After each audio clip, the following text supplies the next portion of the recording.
Il existait, loin de tout chemin connu, un village oublié des cartes et du vent. Un lieu sans nom, encerclé par une forêt si dense que même la lumière du jour y entrait à pas feutrés.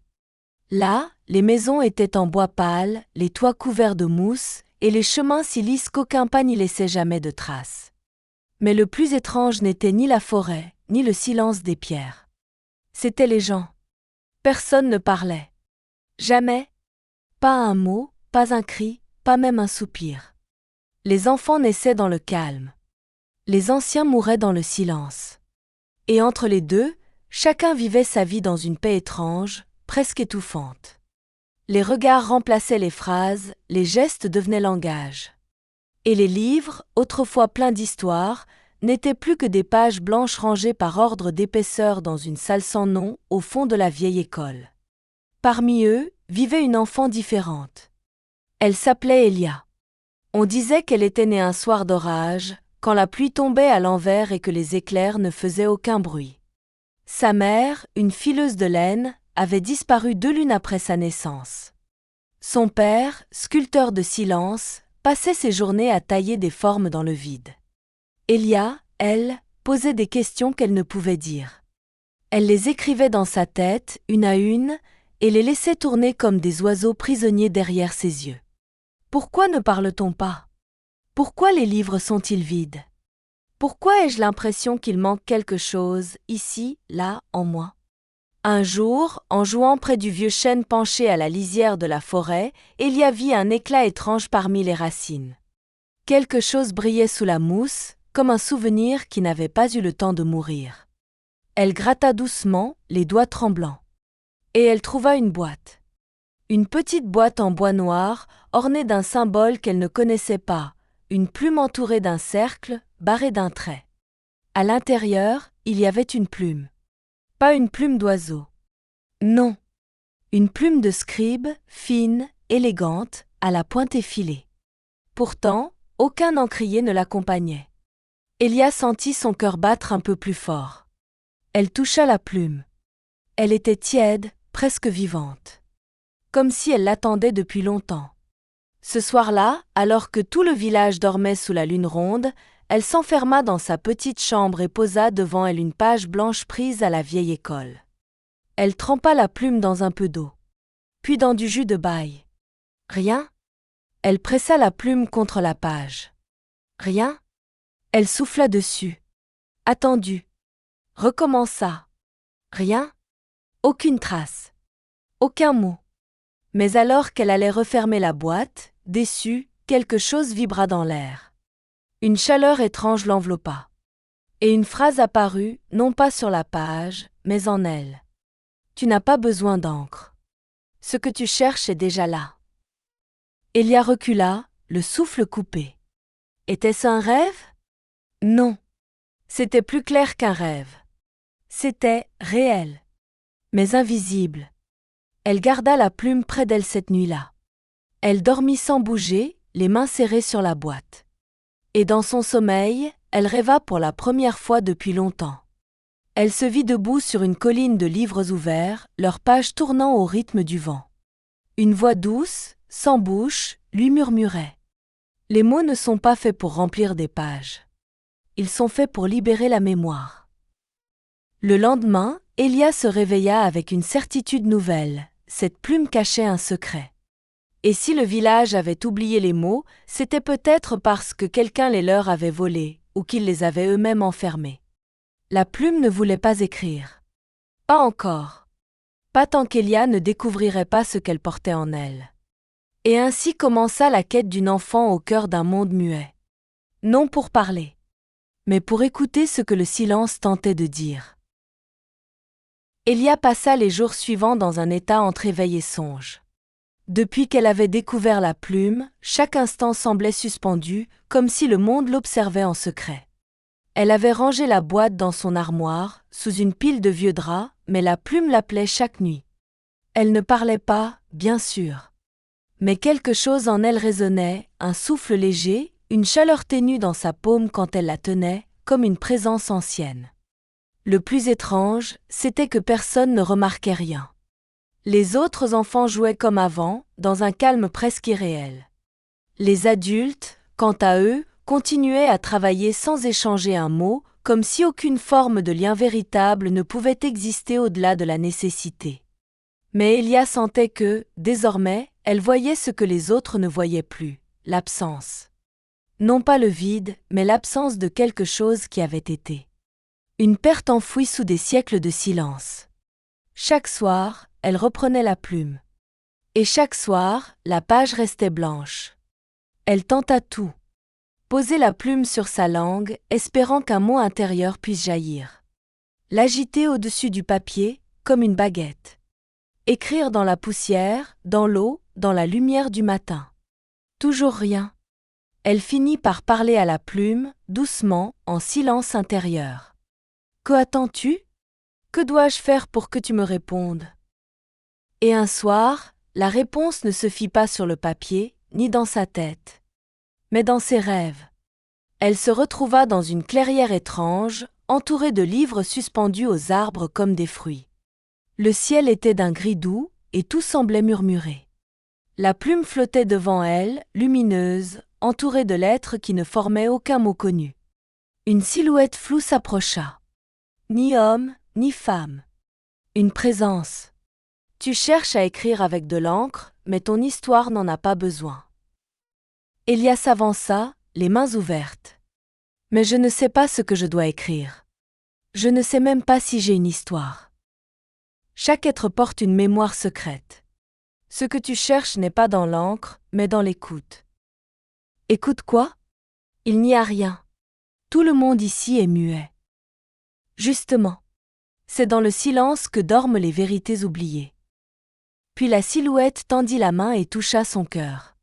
Un flot d'images déferla, des voix étouffées, des cris de joie oubliés, des chansons anciennes, des pleurs de nourrissons, des récits autour d'un feu. Et puis, un choc. Une rupture. Une décision prise par tout un peuple, ne plus jamais prononcer un mot. Elle se réveilla en sursaut, en sueur, le cœur battant. La plume était posée à côté d'elle. À partir de ce jour, elle changea de méthode. Elle ne chercha plus à faire écrire la plume.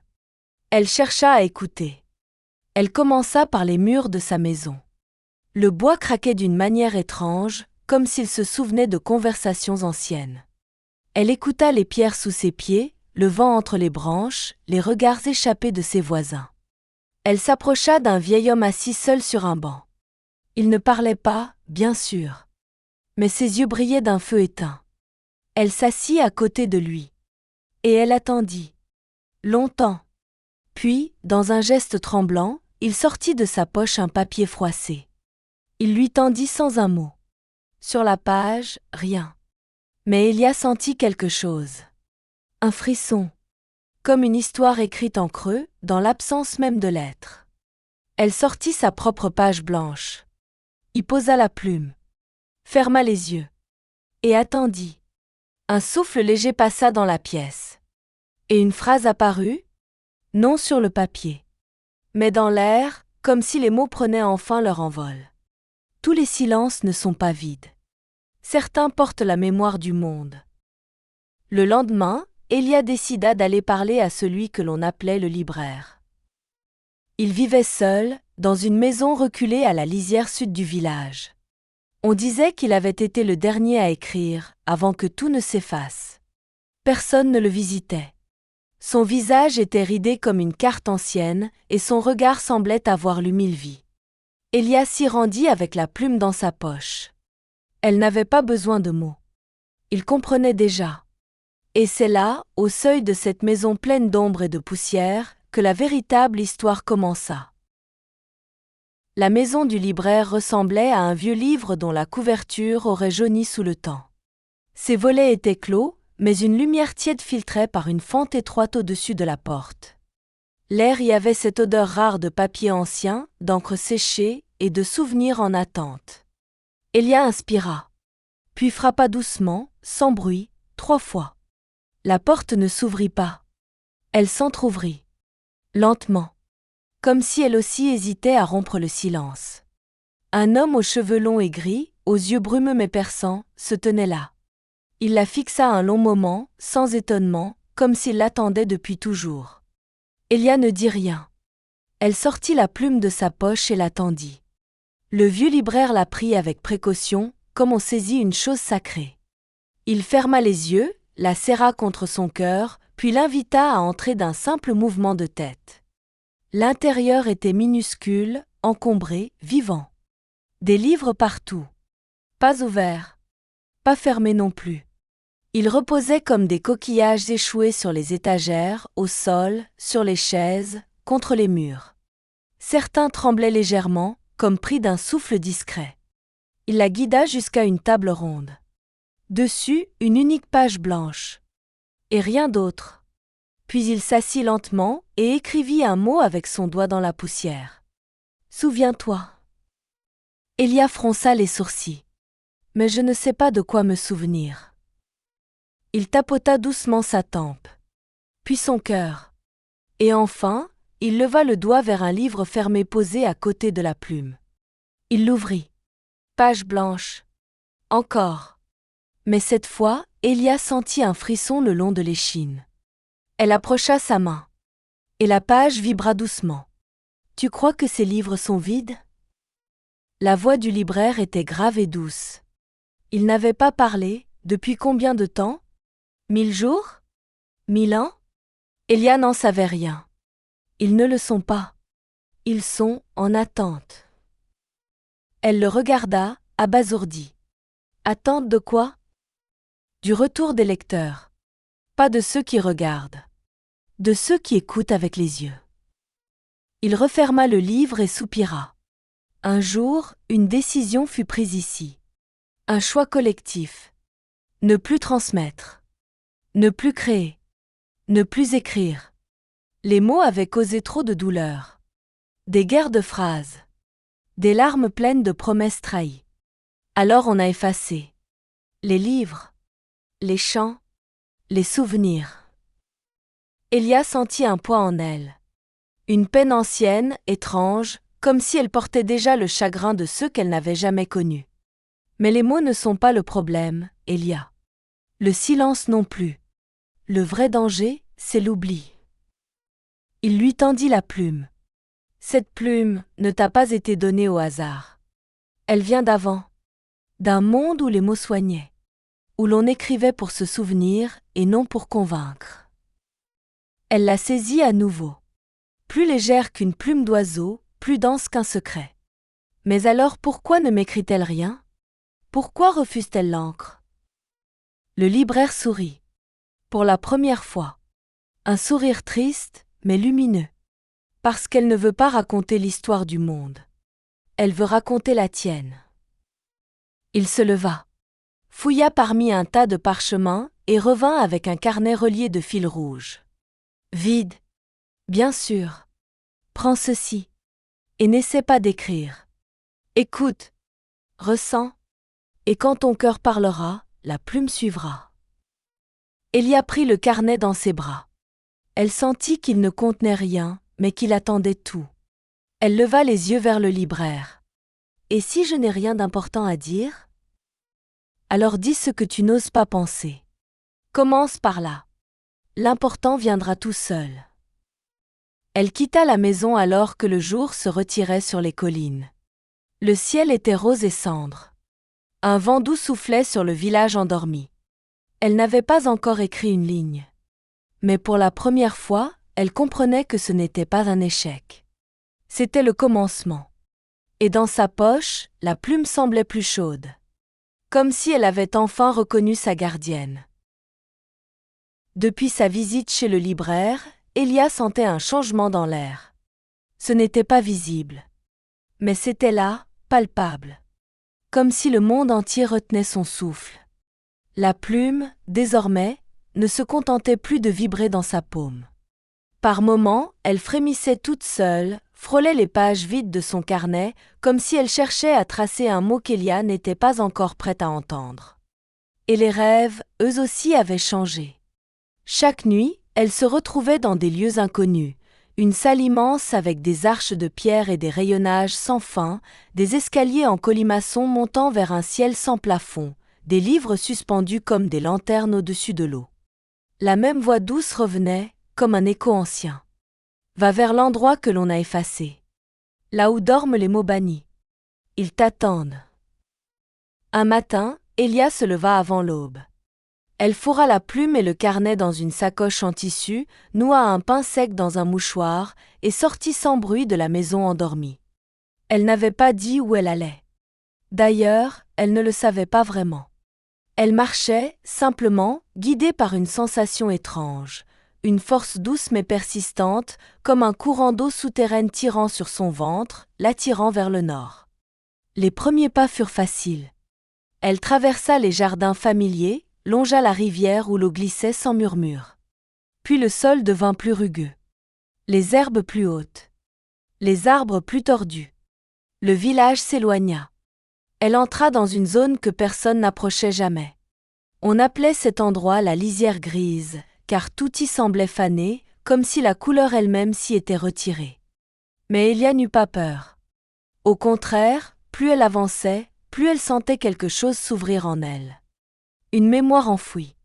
Des images anciennes qu'elle n'avait jamais vécues, mais qu'elle reconnaissait pourtant. Comme si elle avait déjà lu ce chemin dans un livre oublié. Après des heures de marche, elle aperçut une silhouette étrange, une porte de pierre, seule, dressée au milieu d'une clairière. Pas de mur. Pas de toit. Juste une porte. Elle s'approcha. Sur la pierre, un symbole, une plume cerclée, traversée d'un éclair.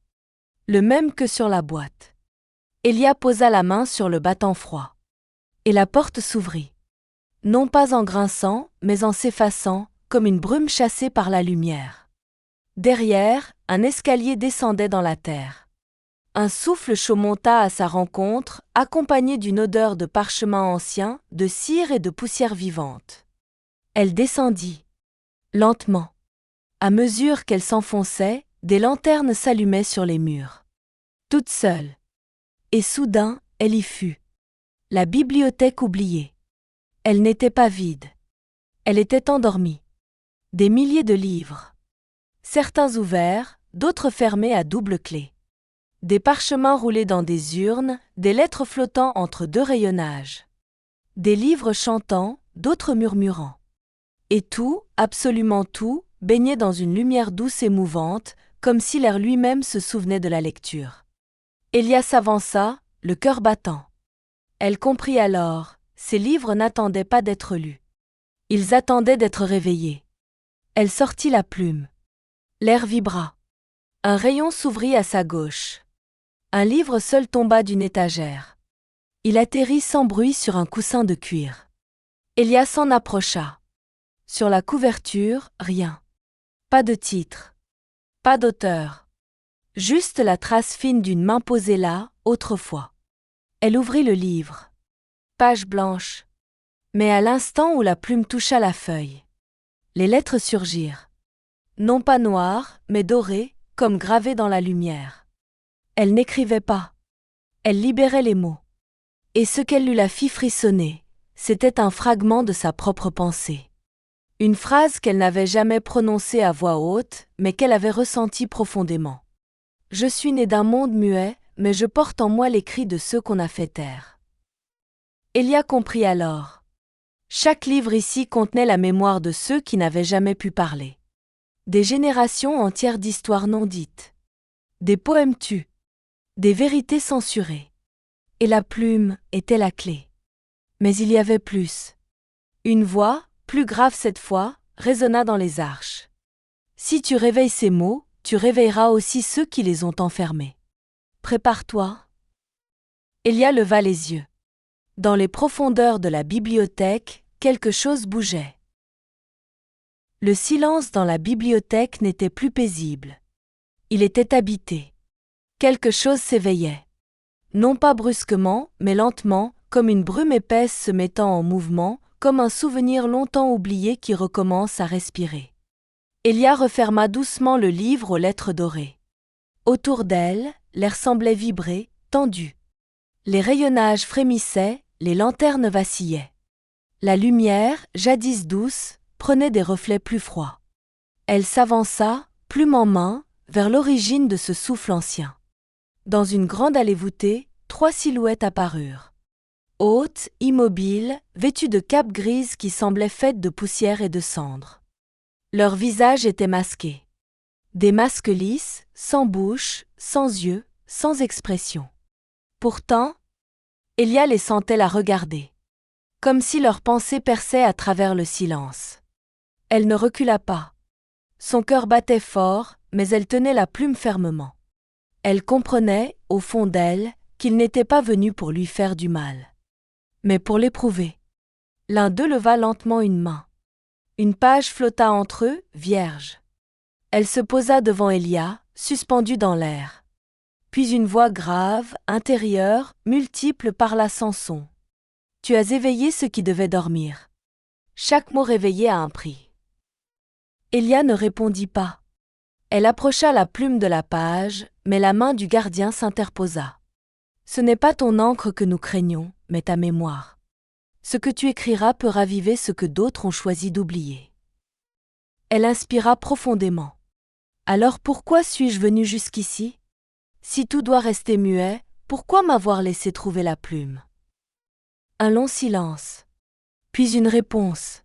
« Parce que la vérité oubliée revient toujours, même dans les mondes qui l'ont étouffée. » La silhouette centrale s'approcha davantage. Elle tendit un parchemin enroulé, scellé d'un fil rouge.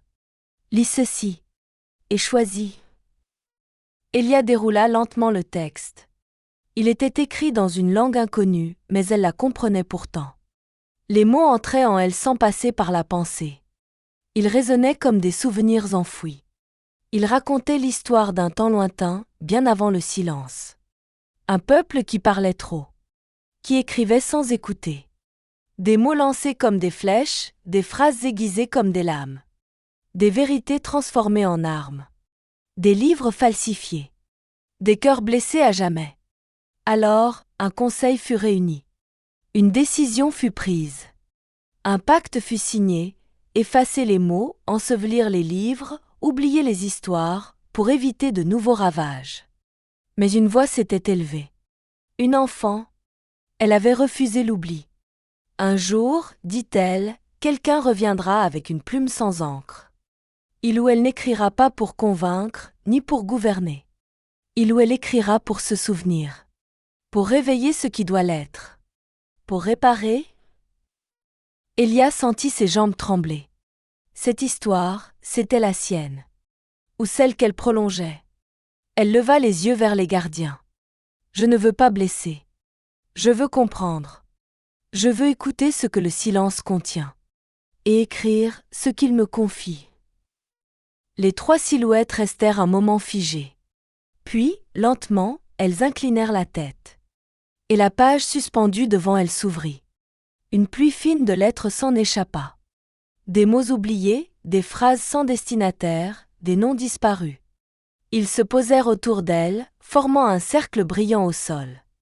L'un des gardiens prit enfin la parole, cette fois audible, grave comme le tonnerre au loin. « Tu es l'élu de la plume. Mais tu ne peux avancer seul. La bibliothèque t'a accepté. À présent, tu dois rencontrer le gardien du Verbe. » Qui est-il? Celui qui n'a jamais parlé. Celui qui a consigné le pacte de l'oubli. Il veille depuis 100 générations. Lui seul détient la clé du dernier livre. Celui que tu ne pourras écrire qu'après avoir tout oublié et tout compris. Elia baissa la tête. Puis hocha doucement. Alors je partirai. Montrez-moi le chemin. Les 3 gardiens se dispersèrent comme de la poussière au vent. Et au fond de la salle, une arche de pierre s'ouvrit sur un escalier lumineux descendant plus bas encore, dans les entrailles du souvenir. Avant de franchir le seuil, Elia se retourna une dernière fois. La bibliothèque semblait plus calme maintenant. Moins lourde. Comme si les livres eux-mêmes attendaient son retour.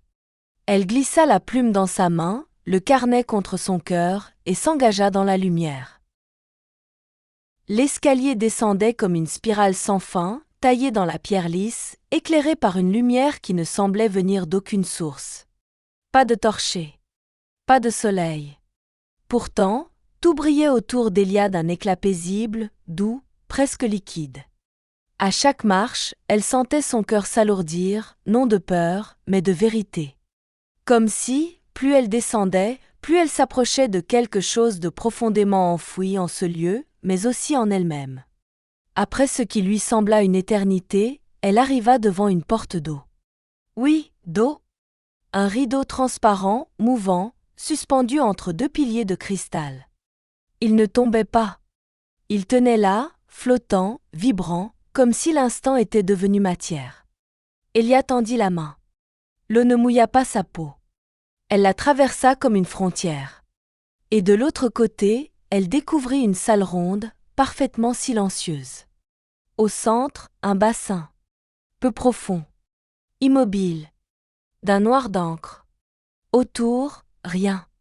Pas de mur visible, juste le reflet du vide. Elle s'avança jusqu'au bord. La surface était lisse comme un miroir.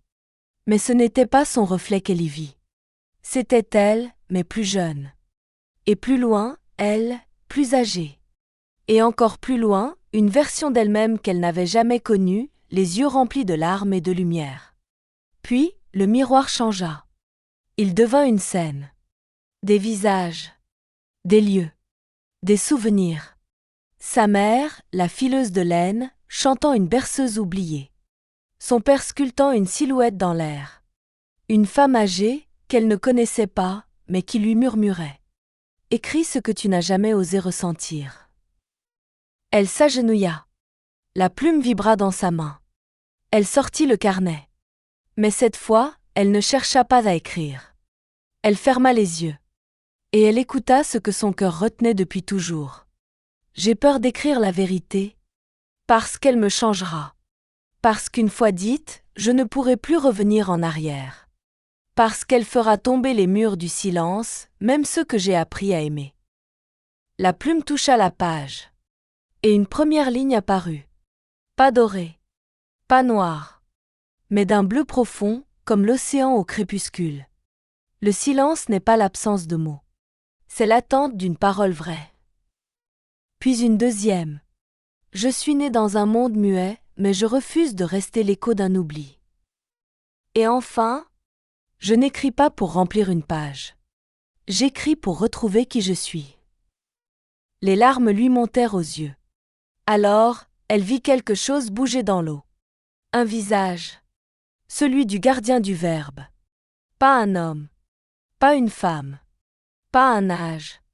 Juste un regard. Profond. Infini. Comme si chaque mot jamais prononcé s'y était reflété. La voix résonna, sans bouche, sans timbre. Tu as franchi le seuil de l'encre intérieure. Je ne suis pas là pour te donner des réponses. Je suis là pour te rappeler que tu les as toujours portées. Elia murmura. Alors pourquoi ai-je oublié? Pourquoi tout le monde a oublié? Parce qu'ils ont cru que les mots étaient la cause. Mais ce ne sont jamais les mots. Ce sont les intentions qu'on leur greffe. La plume ne crée pas la vérité. Elle la révèle. Il tendit la main. Dans sa paume, un fragment de miroir. Regarde. Ce que tu écriras maintenant apparaîtra aussi ici. Elle prit la plume, ouvrit son carnet et inscrivit lentement une phrase. Et dans le miroir, les lettres apparurent, en reflet d'encens. Même quand tout a été effacé, l'âme se souvient. Le gardien hocha la tête. Puis, dans un souffle. Tu es prête? Le bassin se mit à tourner. L'eau tourbillonna en un vortex lumineux. Du centre jaillit un escalier, cette fois montant. Il était fait de verre et de lumière. Il est temps de remonter. Mais souviens-toi, le monde ne changera pas parce que tu écris. Il changera parce que tu deviens ce que tu écris. Elia le remercia d'un regard. Puis elle prit le carnet contre son cœur, la plume dans la main droite, et s'engagea sur l'escalier ascendant. Elle ne savait pas ce qu'elle allait trouver là-haut. Mais elle savait désormais qui elle était. Elle n'était pas une simple enfant du silence. Elle était la mémoire qui renaît. Et la voix que l'oubli n'a pas pu éteindre. L'escalier de verre s'élevait dans une lumière douce, presque irréelle. À mesure qu'Elia montait, elle sentait son cœur changer. Ce n'était plus le même organe discret battant sous sa poitrine. C'était un livre vivant, palpitant de vérité, de silence levé, de douleurs anciennes prêtes à se dire. Elle émergea au sommet dans un lieu qu'elle croyait connaître, mais qui n'était plus tout à fait le même. Le village. Mais métamorphosé. Le ciel avait la même couleur. Les maisons, les chemins, tout était là. Pourtant, quelque chose vibrait différemment. Comme si le sol lui-même retenait son souffle. Elle marcha lentement, traversant les rues. Les visages étaient familiers, mais les yeux, eux, étaient fuyants. Ils fixaient le sol, les murs, tout sauf elle. Certains semblaient trembler à sa vue. La nouvelle s'était répandue. L'enfant avait retrouvé la plume. Et avec elle, les souvenirs. Elia alla droit vers la place du village. Là où jadis on s'était réunis pour faire un choix. Le grand effacement. Le pacte du silence. Elle s'assit au centre, sortit le carnet et ouvrit une nouvelle page. Les habitants commencèrent à sortir de leur maison. Lentement. En silence, bien sûr. Mais leurs visages portaient cette tension muette que l'on ne cache pas. Certains avaient peur. D'autres pleuraient déjà. Elia leva la plume. Puis elle parla. Pour la première fois, à voix haute.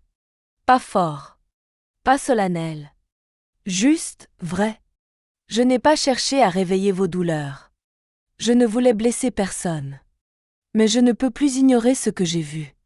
Le silence ici n'est pas une paix. C'est une blessure fermée à la hâte. Et ce qui est fermé sans soin finit par pourrir. Un murmure parcourut la foule. Où était-ce le vent? Où les cœurs qui se fissuraient enfin? Je n'écris pas pour imposer. J'écris pour rappeler ce qui a été oublié. Ce que vous avez vécu. Ce que vous avez perdu. Ce que vous avez choisi de ne plus dire, mais que vos regards crient chaque jour. Elle ouvrit son carnet. Et là, la plume écrivit toute seule. Pas guidée par sa main, mais par la mémoire des lieux. Des noms surgirent. Des dates. Des fragments de lettres jamais envoyées. Des mots d'adieu. Des cris étouffés. Des chants brisés. Et la page devint une mer. Une mer de douleur. Une mer de vérité blessée. Une femme dans la foule s'effondra à genoux. Un homme se mit à sangloter, sans savoir pourquoi. Puis un vieillard s'avança. Il tendit la main vers la plume. Elia la lui donna. Il écrivit un mot. Un seul. Pardon. Puis une autre femme vint. Elle écrivit. Je me souviens de ma sœur. Elle chantait sous les étoiles. On lui a dit de se taire. Un garçon, timide, écrivit. Mon père criait en dormant. Il n'a jamais expliqué pourquoi. Et ainsi, un à un, les villageois écrivirent. Pas pour briser le silence, mais pour le soigner. Le carnet d'Elia se remplit à une vitesse étrange, comme si les mots attendaient depuis des années au bord de leurs doigts. Et soudain, un cri s'éleva. Un vrai, un long, un profond. Celui d'un jeune homme que personne n'avait jamais entendu parler.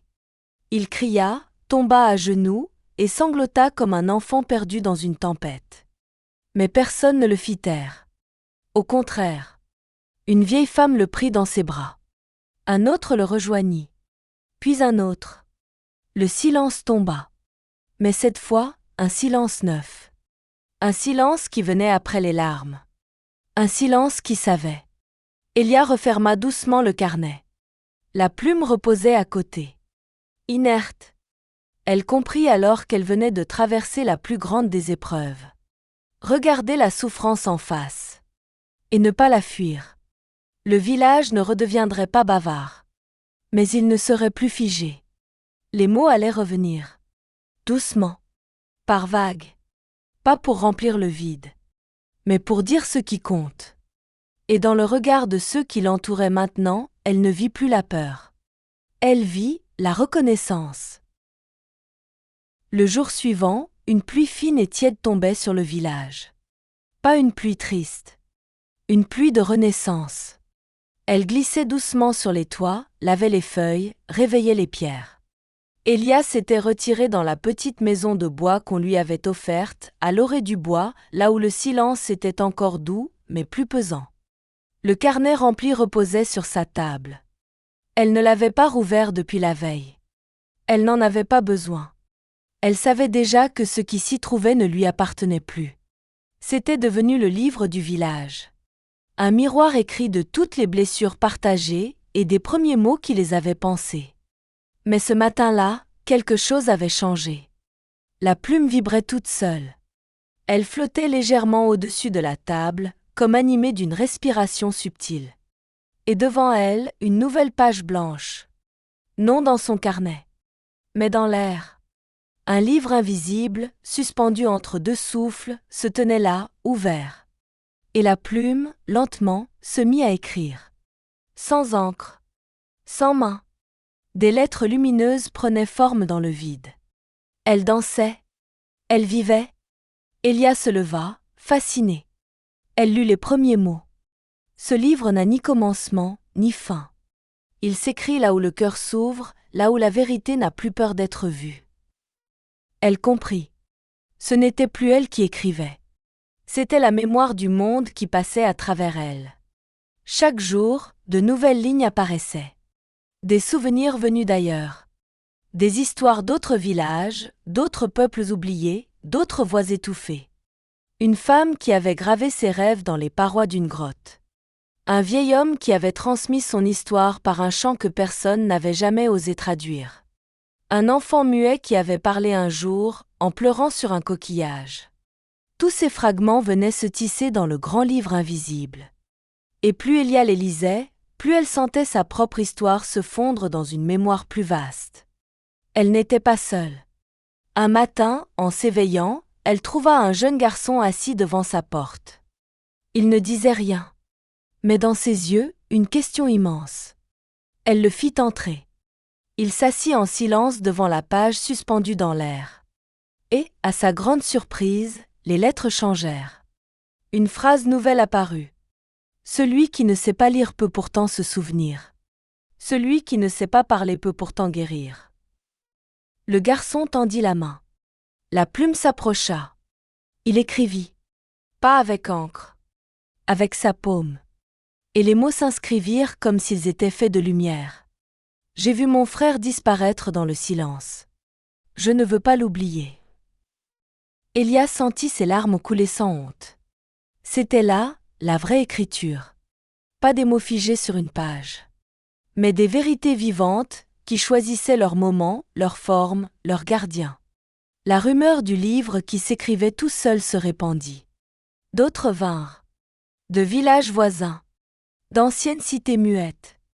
Des marcheurs solitaires, des conteuses en exil, des enfants qui rêvaient trop fort. Tous, silencieusement, trouvèrent leur page. Et chaque mot écrit devenait une lumière suspendue dans l'air, formant un livre mouvant, jamais fermé. On l'appelait désormais le livre des voix retrouvées. Et Elia n'était plus seule à porter la plume. Un soir, alors que les étoiles dansaient plus bas que d'habitude, elle se retrouva seule sous le vieux chêne, celui où tout avait commencé. La boîte noire était toujours là, posée à côté de ses racines. Étrangement intacte. Comme si le temps l'avait attendue, lui aussi. Elle l'ouvrit une dernière fois. La plume y retourna d'elle-même. Mais cette fois, elle y laissa une trace lumineuse. Et une dernière phrase, gravée à l'intérieur de la boîte. Quand les mots s'écrivent sans encre, c'est que l'âme a pris la parole. Elia sourit. Le monde n'était pas encore guéri. Mais il savait désormais comment recommencer. Par l'écoute, par la présence, et par les mots qui ne crient pas, mais révèlent. Au fil des semaines, un changement silencieux s'était mis à parcourir le village. Ce n'était pas une révolution, ni un grand bouleversement. C'était plus subtil. Un retour progressif de quelque chose que tout le monde croyait perdu à jamais. Les gestes quotidiens se faisaient plus lents, plus conscients. Les regards portaient moins de peur, plus de tendresse. Et surtout, de temps en temps, un mot s'échappait. Un vrai mot. Simple. Tremblant. Mais vrai. comme une source oubliée qui revient entre les pierres. « Merci », avait dit un vieil homme en tendant un pain. « Viens », avait murmuré une mère à son enfant. Et un jour, dans la brume du matin, une fillette avait chanté. Rien de long. Une seule phrase. Presque un souffle. Mais ce fut comme un feu de joie dans le cœur de ceux qui l'avaient entendu. Elia observait ce renouveau avec une émotion douce et profonde. Elle n'était pas devenue une héroïne. Elle n'avait pas cherché à guider. Elle avait simplement tenu la plume quand elle ne voulait plus se taire. Et maintenant, les autres trouvaient leurs propres encres invisibles. Le livre des voix retrouvées, suspendu dans sa maison, brillait de 1000 lettres lumineuses. Chaque jour, une nouvelle apparaissait. Parfois venue d'un voyageur. Parfois venue d'un rêve. Ce livre n'était plus seulement un livre. Il était devenu un lieu. Un espace vivant où les cœurs déposaient leur vérité, sans peur. On ne demandait pas de parler fort. On ne jugeait pas le silence. On écoutait. Et cela suffisait. Le vieux libraire vint un soir. Il marchait plus lentement qu'autrefois, mais son regard était plus clair. Il tendit à Elia un rouleau de papier ancien qu'il avait gardé toutes ces années. « Ce n'est pas un livre, dit-il, c'est une promesse qu'on a oublié de tenir. » Elle le déroula. C'était un fragment du pacte du silence, celui signé autrefois. Mais dessous, un espace avait été laissé vide. Une phrase n'avait jamais été écrite. Comme une intention suspendue, restée en attente de quelqu'un qui saurait la nommer. La plume flotta doucement dans l'air. Et cette phrase, enfin, se grava. Quand le silence devient mémoire, il peut redevenir parole. Le vieux libraire pleura. Pas de douleur, mais de soulagement. Il fallait une enfant pour écrire ce que les anciens n'osaient plus dire. Puis vinrent les conteurs. De villages reculés, de cités souterraines, de hameaux perdus dans les montagnes, ils entendirent parler de l'endroit où les mots revenaient. Et ils vinrent. Certains n'avaient jamais raconté d'histoire à voix haute. D'autres en avaient perdu le goût. Mais tous repartirent changés. Car ici, on ne venait pas pour être écouté. On venait pour se reconnecter à sa propre voix intérieure. Et parfois, en écoutant une histoire, quelqu'un se levait, sortait une plume et écrivait sans toucher le papier. Alors, une lumière naissait. Et une vérité s'ajoutait au grand livre suspendu. Un matin, Elia se réveilla avec une certitude paisible. Elle savait que son rôle touchait à sa fin. Pas parce qu'elle n'avait plus rien à dire, mais parce que les autres avaient commencé à parler. Elle n'avait jamais voulu garder la plume. Elle l'avait portée jusqu'à ce qu'un autre cœur soit prêt. Et ce jour-là arriva. Un garçon aux cheveux bruns, aux yeux pleins d'étoiles, frappa doucement à sa porte. Il ne dit rien. Il tendit la main. Et Elia y plaça la plume, sans un mot. Elle lui sourit. Elle t'écoutera. Sois doux avec elle. Et vrai? Il hocha la tête. Et repartit. Le livre s'inclina légèrement dans l'air. Comme pour saluer la passation.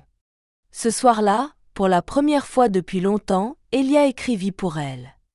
Pas pour guérir, ni pour transmettre. Mais pour se souvenir.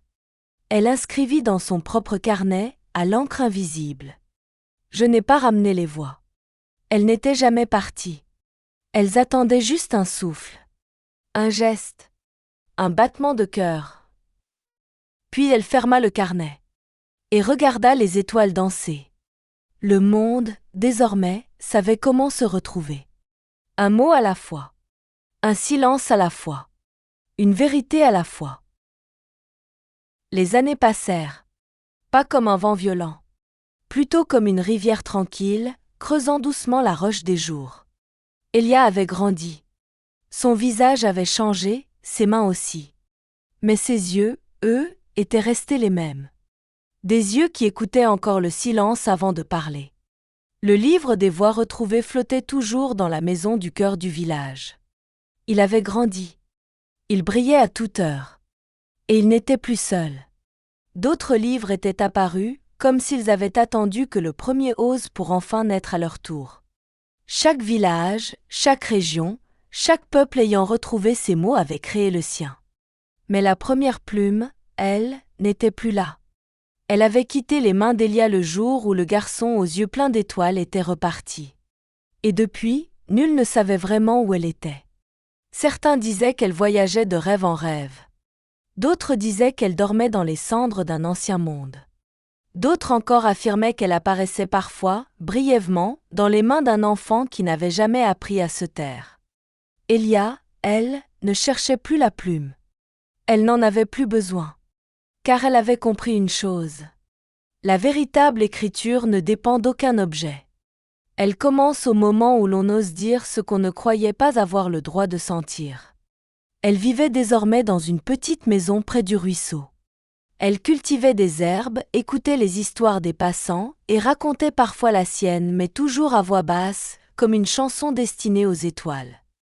Un matin, elle fut réveillée par un frémissement léger, plus doux que le vent, plus fin que la rosée. Sur le pas de sa porte, une fillette se tenait là. Elle ne parlait pas. Elle ne souriait pas. Mais dans ses mains, une boîte en bois noir. La même. Ou une autre. Mais la même essence. Elia la reconnut sans mots. La fillette l'ouvrit lentement. À l'intérieur, la plume. Toujours sans encre. Toujours vibrante. Toujours vivante. Elle la tendit à Elia. Mais celle-ci secoua doucement la tête. Ce n'est plus à moi de l'écrire. Elle t'a trouvé. C'est à ton tour de l'écouter. La fillette fronça les sourcils. Alors Elia s'agenouilla, posa sa main sur son cœur et murmura. Tu n'as pas besoin de savoir quoi écrire. Tu n'as même pas besoin d'écrire. Tu as juste à être sincère. La plume fera le reste. La fillette repartit sans un mot. Mais Elia sut qu'une nouvelle histoire venait de naître. Pas la sienne. Pas celle du village. Mais celle du monde à venir. Ce soir-là, alors que le ciel se teignait de pourpre et que la lune montait lentement, Elia se retrouva une dernière fois au pied du vieux chêne. Elle s'assit, les mains posées sur la terre. Elle n'avait plus besoin de plumes, ni de livres. Elle n'avait même plus besoin de mots. Car tout était là. Dans le silence. Dans l'herbe qui poussait. Dans les enfants qui riaient. Dans les lettres invisibles qui flottaient parfois dans l'air quand quelqu'un osait parler avec le cœur.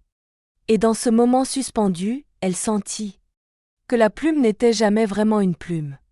Elle était une permission. Celle d'exister autrement. De dire sans blesser. D'écouter sans fuir. De transmettre sans imposer. Et maintenant, cette permission avait été offerte au monde entier.